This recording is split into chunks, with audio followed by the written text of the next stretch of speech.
everyone. Adab, Sat Sri Akal, good morning, greetings, good afternoon, wherever you're seeing this from. Hi, my name is Shreya Dhanwantri and welcome to Rusty Reads.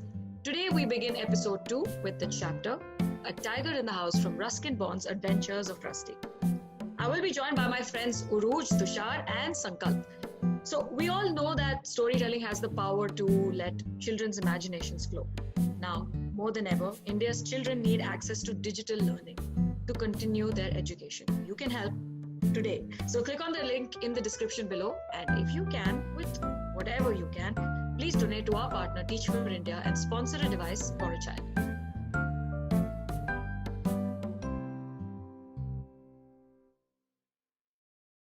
Timothy the tiger cub was discovered by grandfather on a hunting expedition in the Terai jungle near Dehra. Grandfather was no shikari, but as he knew the forests of the Shivalik hills better than most people, he was persuaded to accompany the party. It consisted of several very important persons from Delhi to advise on the terrain and the direction the beater should take once a tiger has been spotted. The camp itself was sumptuous. 7 large tents, one for each shikari, a dining tent and a number of servants' tents. The dinner was very good, as grandfather admitted afterwards. It was not often that one saw hot water plates, finger glasses, and 7 or 8 courses in a tent in the jungle. But that was how things were done in the days of the viceroys. There were also some 15 elephants, 4 of them with howdahs for the shikaris, and the others specially trained for taking part in the beat. The sportsmen never saw a tiger, nor did they shoot anything else, though they did see a number of deer, peacock, and wild boar. They were giving up all hope of finding a tiger and were beginning to shoot at jackals when grandfather, strolling down the forest path at some distance from the rest of the party, discovered a little tiger, about 18 inches long, hiding among the intricate roots of a banyan tree. Grandfather picked him up and brought him home after the camp had broken up. He had the distinction of being the only member of the party to have bagged any game, dead or alive. At first, the tiger cub, who was named Timothy by grandmother, was brought up entirely on milk given to him in a feeding bottle by our cook, Mahmood.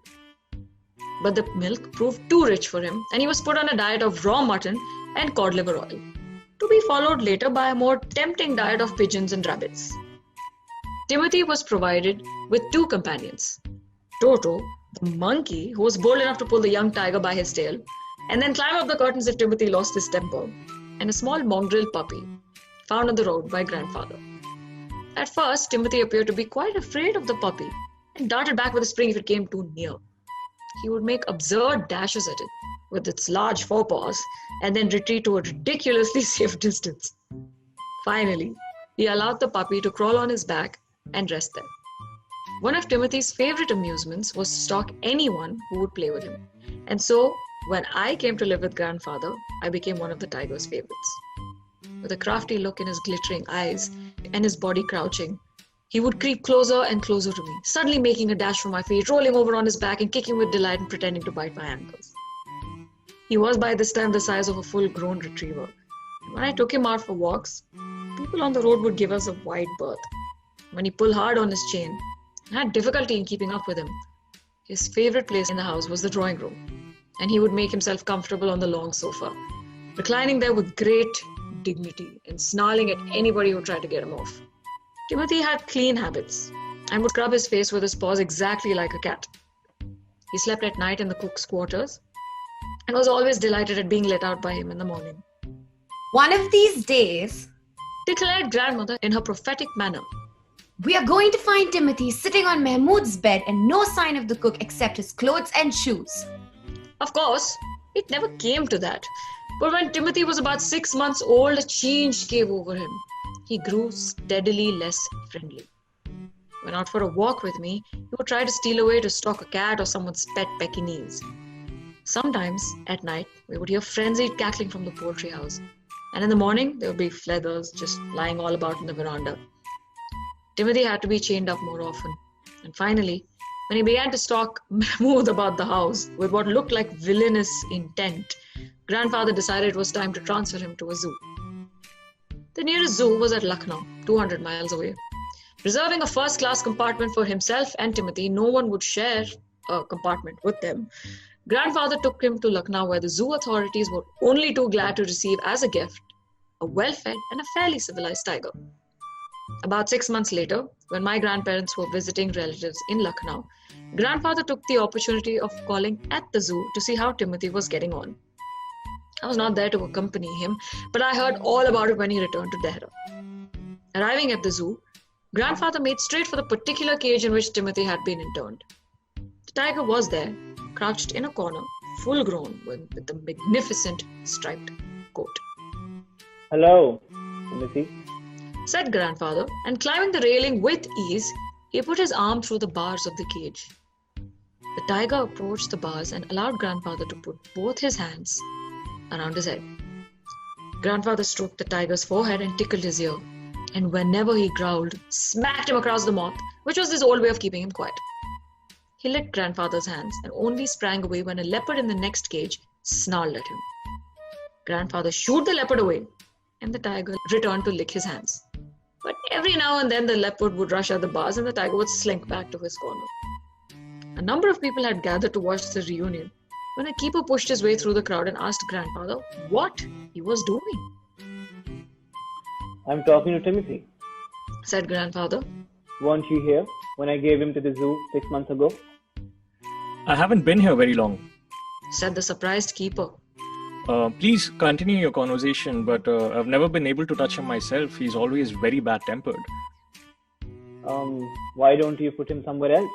Suggested grandfather. That leopard keeps frightening him. I'll go and see the superintendent about it. Grandfather went in search of the superintendent of the zoo, but found that he had gone home early. And so, after wandering about the zoo for a little while, he returned to Timothy's cage to say goodbye. It was beginning to get dark. He'd been stroking and slapping Timothy for about 5 minutes when he found another keeper observing him with some alarm. Grandfather recognized him as the keeper who had been there when Timothy had first come to the zoo. You remember me? Said grandfather. Now, why don't you transfer Timothy to another cage, away from this stupid leopard? But sir... Stammered the keeper. It is not your tiger. I know. Said grandfather testily. I realize he is no longer mine, but you might at least take a suggestion or two from me. I remember your tiger very well. Said the keeper. He died 2 months ago. Died? Exclaimed grandfather. Yes, sir, of pneumonia. The tiger was trapped in the hills only last month, and he's very dangerous. Grandfather could think of nothing to say. The tiger was still licking his arm with increasing relish. Grandfather took what seemed to him an age to withdraw his hand from the cage. With his face near the tiger's, he mumbled, Good night, Timothy. And giving the keeper a scornful look, walked briskly out of the zoo.